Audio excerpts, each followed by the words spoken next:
This month, as America pays homage to African Americans who have changed the course of history, the establishment shows us a revised version of Black history that omits a critical piece: the Black radical political tradition. The mainstream narrative erases the attack on Black liberation movements in the 60s and 70s, where the horrors of COINTELPRO effectively neutralized and destroyed prominent Black radical leaders and organizations. The Black radical tradition is a collective of ideologies for liberation, from Pan-Africanism to Black Marxism, that sees issues like police brutality and inequality as systemic injustices, perpetuated by class warfare, and is rooted in internationalism and anti-imperialism. To honor Black History Month, we want to highlight a few of the many voices that are keeping this political tradition alive. On January 10th of this year, hundreds of people from all over the country converged in Philadelphia to show this fire is still burning, despite all the attempts to extinguish it.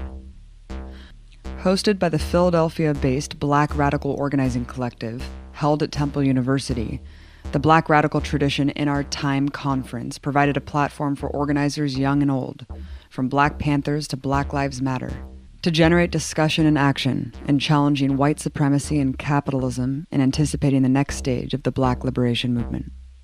Keynote of the conference, Dr. Angela Davis, renowned author and scholar rooted in this tradition, reminds us of those who paved the way. So what does radical mean? Aside from taking things at the root, it means opposition to racism in the tradition of Ida B. Wells. It means anti-capitalism in the tradition of Claudia Jones and Paul Robeson.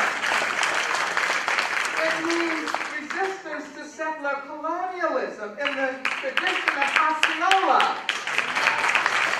It means dedication to working class struggles in the tradition of Lucy Parsons Gonzalez, Henry Winston, and Hosea Hudson. Linking art and struggle in the tradition of Max Roach and Nina Simone. Also at the conference was Cornel West, professor emeritus at Princeton University and one of the world's leading intellectuals. We sat down with West to hear his thoughts on Black History Month in the context of U.S. empire. Black history is really about the truth, and the condition of truth is always to allow suffering to speak, no matter who's suffering it is. And of course, this conference is about the Black radical tradition. You're talking about W.B. Du Bois and C.L.R. James and Ella Baker and Ida B. Wells Barnett. They were willing to allow suffering to speak across the board and then bear witness and live and die for something bigger than them. Mm-hmm. The Black Lives Matter movement today is, of course, of historic significance. Every movement has different tendencies and strategies. What's your view about the essential need to target the core structures of empire, imperialism, and capitalism versus just stopping at reforms?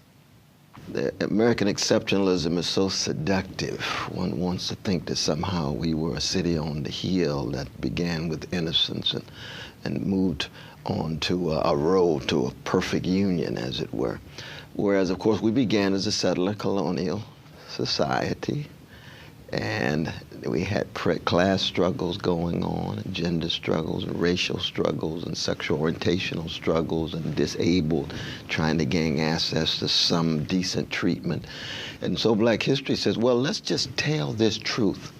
America was, on the one hand, an imperial adventure, and on the other hand was a very fragile experiment in democracy with imperial backdrop and white supremacist foundation, and of course class struggles and gender struggles. And then, of course, some heroic Americans of all colors trying to resist all of those structures of domination. And that's what we accent, the resilience, the resistance, real democracy, treating people decency across race, across gender, across sexual orientation, and across national boundaries. Malcolm X said that racism can't exist without capitalism. I wanted you to see what you thought about that statement and what it means. Well, I think you go back to Eric Williams, 1944, and Capitalism and Slavery. He argued, of course, that the very foundation of modern capitalist development, going back to the cotton mills in England, rested on enslaved black labor. So that capitalism is historical contingent development, and it emerged at a particular time in which it took off, as it were, based on the enslavement of black people. They had to come up with a rationalization of it. White supremacy was a rationalization of it, and it began to saturate every nook and cranny of not just American society, but various parts of the world. And so Malcolm X is absolutely right about that. And in the end, it's really a matter of trying to be a person of integrity and honesty and decency, and being able to face the truth, and believing, for example, in our contemporary context, that a baby in Yemen or Pakistan or Afghanistan or Somalia that's killed by U.S. drones has the same value and significance as children killed in Newtown, Connecticut, or killed in Roseburg, Oregon, or the south side of Chicago. So it's a basic kind of acknowledgement of our common humanity. And if you really believe that, it makes you an anti-imperialist, because America is going to tell some lies about itself. Why would President Obama have a press conference when an American's killed by drones or an Italian's killed by drones, and not a mumbling word about those 235 precious babies who have been killed by U.S. drones? And that's a hypocrisy. That's a moral, not just inconsistency, but it's a moral barbarity that Martin Luther King Jr., for example, talked about in regard to Vietnam. And we have to talk about it in regard to U.S. imperial powers. It seems like in the 60s and 70s, a lot of the black liberation struggle had that internationalism in mind. Well, I mean, part of it is we live in a neoliberal era in which you privatize, you financialize, you militarize in the name of the flag, even as multinational banks and corporations are making profits across the board. 1% of the population owning 42% of the wealth. The flag waving that goes on oftentimes is to try to keep fellow citizens, especially black citizens, sleepwalking. And with a black president, with a black attorney general, black Homeland Security and the cabinet of the Obama administration, it's easy to try to convince black people to focus solely on the domestic situation and not to view themselves as citizens of the world. What should be the focus for white allies to stand in solidarity with the black struggle today? No, I think there's always been different voices and different tensions in the black freedom movement. I think the black radical tradition, though, has always embraced persons of integrity and honesty and decency, whatever color they are, and be they the John Browns, the Ann Bradens, the Harry Magdoffs, the Paul Sweezys. We can go on, the Joseph Swartzes and others. We can go on of those white brothers and sisters who've been willing to cut radically against the grain when it comes to white supremacy. Now, it's true, there's always been certain black voices tied to black nationalist traditions sometimes that were highly suspicious of white comrades across the board. But usually when the white comrades prove themselves, become tried and true and really battle ready, and your back's against the wall, you recognize who's for real and who isn't. And in the end, who's for real is never a function of skin pigmentation, ever. When you're true to yourself, that's just the way the world is. Human beings, in the end, have the capacity to burst out of their racial categories and become the kind of human beings that we expect them to be. So in that sense, I think the black radical tradition has been much more universalistic, internationalist, global, anti-imperialist, and critical of capitalism. And lastly, Any message to reclaim Black history, to combat the historical revisionism that has just permeated and toxified the narrative? Yeah, I think that there's been wonderful breakthroughs, of course, in American historiography from the Eric Foners and David Bryan Davises and, of course, W.B. Du Bois and Carl Woodson in the past. And so it's hard to live in a world of mendacity when it comes to the writing of American history in light of which texts are available. Howard Zinn and the others, you see. In terms of popular discourse, that's something else. Corporate media, don't look for truth, past or present. There you get all of the myths of America, all the claims of how wonderful we've been, land of religious liberty, but for 244 years, Black people had no right to worship God without white supervision. That's supposed to be the land of religious liberty, and that's 22% of the population. So those kinds of contradictions and hypocrisies that historians have been very upfront about. Edward Baptist's magnificent new book on capitalism and slavery, which builds on Eric Williams's 1944 text. So the scholars, I think, have done some magnificent jobs in the last 40, 50 years. It just has to trickle down in public dialogue. Poor and working people have no monopoly on goodness or beauty or truth, but they are precious human beings, and they're catching too much hell in this present situation, in the context of the American empire, in the context of the failures of the capitalist economy. Figures like Cornel West and Angela Davis were joined by a new generation of radical thinkers and leaders in the tradition. Professor Margaret Stevens is the director of the Urban Issues Institute at Essex County College, a U.S. Army veteran who became an advocate for women's service members and a leading organizer against the Iraq War. During Black History Month, the establishment loves to tell us what parts of Black history to focus on and what lessons we can learn from them. What are the real key pieces of Black history that have been omitted from the historical narrative, and what lessons can be gleaned from them? Regardless of how we want to understand it, we've been taught Black history as a sort of series of great men. And these are what the great men have contributed to the world. And it's just nothing but a re-articulation of bourgeois white history, how that's taught, how the American Revolution is taught, how anything is taught is just a series of, George Washingtons and Thomas Jefferson. So I think all people are emptied of any substantive analysis of history under capitalism. It's not just Black people, but all people, all working class people, above all, are denied their history as a class, a history of struggle and contradiction and everything that entails. It falls back on that tendency toward cult of personality and individualism, which really is the crux of bourgeois thinking, period.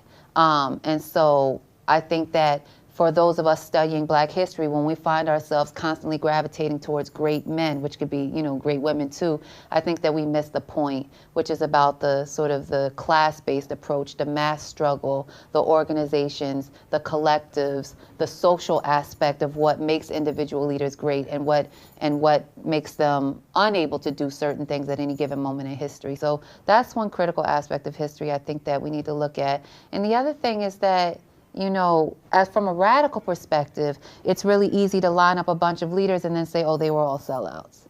But these are the real ones. What we forget is that the two are intertwined. And so often the radical movements were just a sort of a sharper reflection of the sellouts. We often get into this sort of Malcolm versus Martin thing when we're looking at it from a radical perspective that doesn't understand the complexity of all and the limitations of all of these movements at any particular moment in history. I know I'm speaking generally, but I think that these are some of the key tools that you should keep in mind as you approach Black history.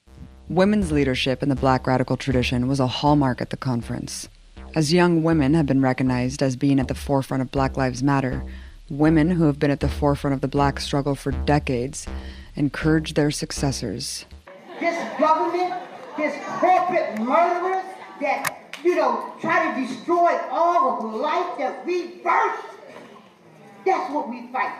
And we're fighting not only for women, we're fighting for our brothers, our husbands, our loved ones. So I'm saying, again, I am a proud Black woman, a revolutionary woman, and I know one thing, I know where power is, And I know where the hell it's not. And it's not in this government. They give us the illusion of power because of these We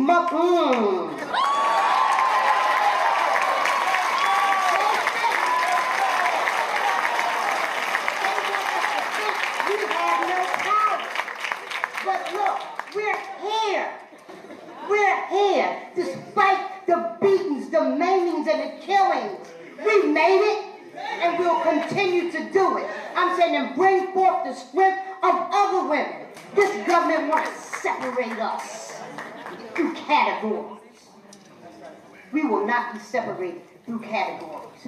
They do not be separated through categories when it comes to beating, maiming, killing, and locking us the hell up. They do not make differences when it comes to poison the Atlantic Ocean, the Pacific Ocean. They do not make categories when they bomb, poison the entire earth. They don't make categories. They divide us by millions of things.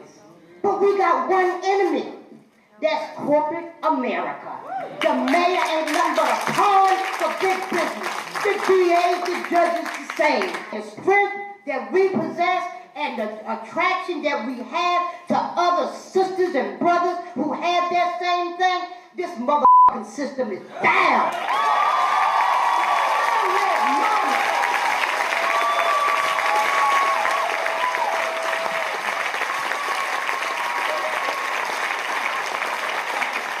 Respect the black woman. That's the first thing we have to do. And we have to recognize that they paid the price that nobody else would pay. You have to and you must understand that we represent something. We didn't start just because Rosa didn't get up on the bus. Sojourner was on a soapbox declaring that we had a right to the same opportunity to vote and to be a part of the process that everybody else did. It didn't start when Rosa decided not to get up. It started when Harriet was down in the tunnel, when she was in the mud. So when we look at this, and we look at this movement and our opportunity to change this world. We're just not trying to change Philadelphia. We're just not trying to elect women to take positions in Pennsylvania or the government. We're trying to change the world. The conference was even joined by Mumia Jamal.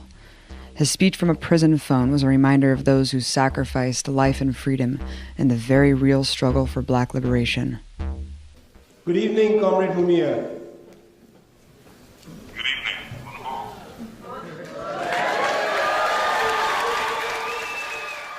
Considered one of the most important political prisoners in U.S. history, Mumia is a former Black Panther unjustly serving life without parole in a Philadelphia penitentiary. From prison, Mumia has become an internationally renowned political and social commentator. He's published several books, including Reflections from a Prisoner of Conscience and Live from Death Row.